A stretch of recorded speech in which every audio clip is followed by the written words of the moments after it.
Hello out there in YouTube land. This is Morris Man, and as always, I thank you for coming and viewing my channel. Today I'm going to do another special video, and one of my, favorite sayings is, the more you know, the better off you are. Knowledge is king. And another one of my favorite sayings is, I wish I would have known what I know now then. So what I'm going to try to do, attempt today, is give a little more insight on the music business. And when I say music business, that's what I mean, the business aspect of it. Because most of us, we concentrate on the talent aspect, which is fine. You work on your craft as a rapper or a singer or a musician. But it's very important also to know the business aspect of the business that you're trying to become a part of. I've been a part of the music industry off and on for the past 30 plus years in the capacity of songwriter, musician, manager, producer, you name it, I've done it all. And what's really important is knowing the business aspect. And I'll give you a good example of that. The very first contract that I was given, the company that gave it to me, the record company, which I won't give out the name or mention the name, I'll just say this. At that particular time, Ice-T was on a label. He was the biggest selling artist on the label at the time. So I came in as a, writer for a rap group. It was these two guys that I knew from the neighborhood. They were pretty good rappers. I put the music to the raps and did the production. So we submitted it to them in the demo form on a Monday. And like Tuesday evening, I got a call from the guy that submitted it for me, another childhood friend. And he said these guys are excited about signing you guys. They like what they heard. So we got excited and we went down there.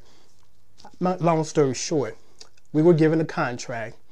And the contract was kind of hard to read, which is standard. They try to give you stuff to trip you up. So if you don't understand it, you just sign it. Hopefully, that's what they're expecting.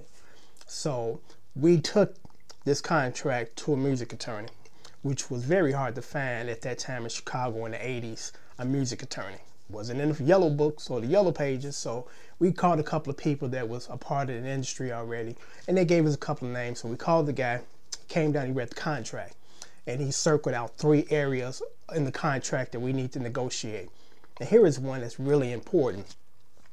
And this is basically the breakdown of that contract. If we made money if we made money with the company, the record company, and we took some of that money that we made from that venture and said, hey, I'm gonna open up me a Kentucky Fried Chicken franchise. Since I've made me some money here, I could take some of that money and make me some more money over here. According to the contract, any original money that's made and that's used to generate more money from another venture, they get a percentage of that. Meaning that if I open up my Kentucky Fried Chicken franchise, that money came from the original money and they were entitled to a part of that, which was outrageous and just unbelievable. But they put that in the contract. There was another stipulation in the contract that they took out a large sum of money on us as far as insurance. And what I didn't know then and I found out later is sometimes you're worth more dead than alive.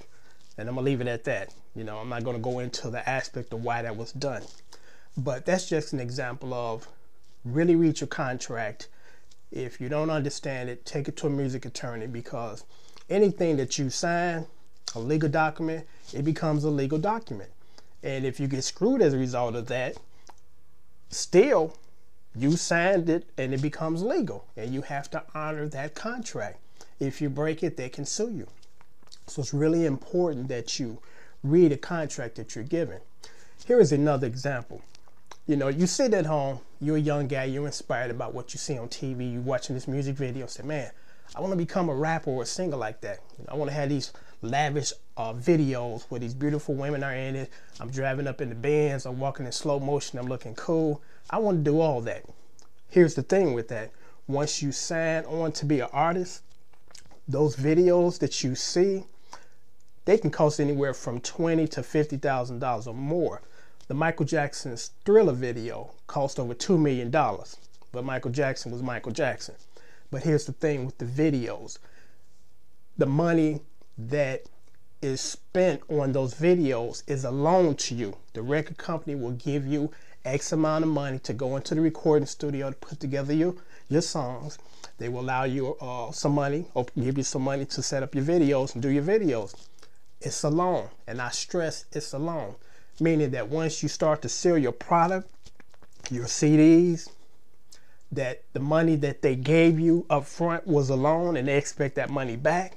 So if your video costs 50 grand and your studio time costs you $50,000 to $75,000, all that money has to be paid back when you start to sell records. So you hope that you sell more records than what you are in debt. And here's the thing also, most artists, newcomers don't do it. What ends up happening, because you see a guy that comes on to the scene, he has a big hit, sells some good amount of records, and there's no second CD. And you ask yourself, what happened to that guy? I like the song that he put out. The video was cool, so where is he? This is where he's at. He didn't sell enough records or CDs to pay back the record company, and the record company will not let you put out another CD till you finish paying them off from the loan, from the videos, from the studio time. These are things that young, inspiring entertainers need to know, the business aspect of music. Because if you don't know that, or someone is not in your corner as far as an accountant or somebody kind of overseeing your career like your manager, you can get screwed really, really bad.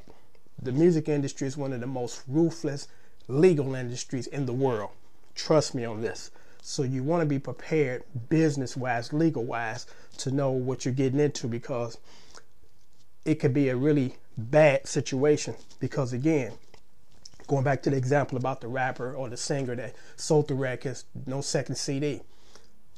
In order for him to do the second CD, he has to pay the record company off from the advancements from the videos and for the studio time.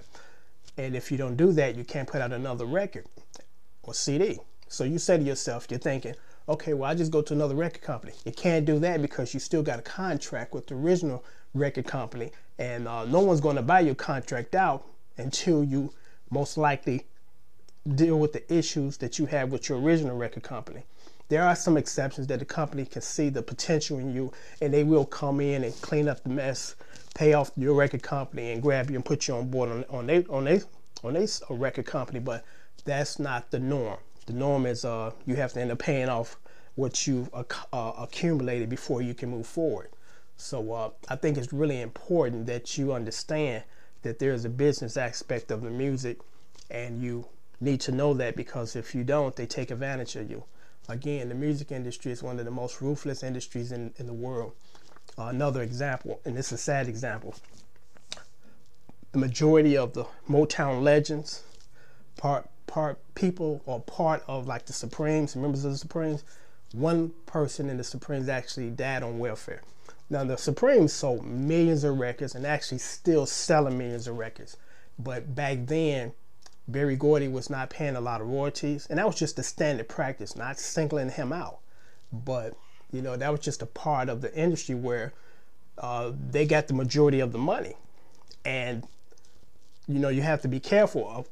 Fortunately, there has been improvements in that era in the music industry, but even still, to this day, it's still a ruthless industry.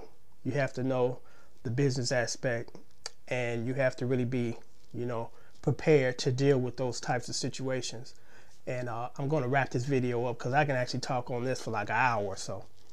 But anyway, hopefully this has been helpful to you to know the business aspect of the music business as well, because if not, you could be in a situation that might take a decade to clear out and be able to move forward in that industry. So if you have any comments, questions, leave them down there, and I'll get back to you, see if I can do it to help you. Because again, knowledge is king. If you know something ahead of time, you can head off the issues that it might cause from the fact of not knowing. So I thank you again for viewing my channel and my video.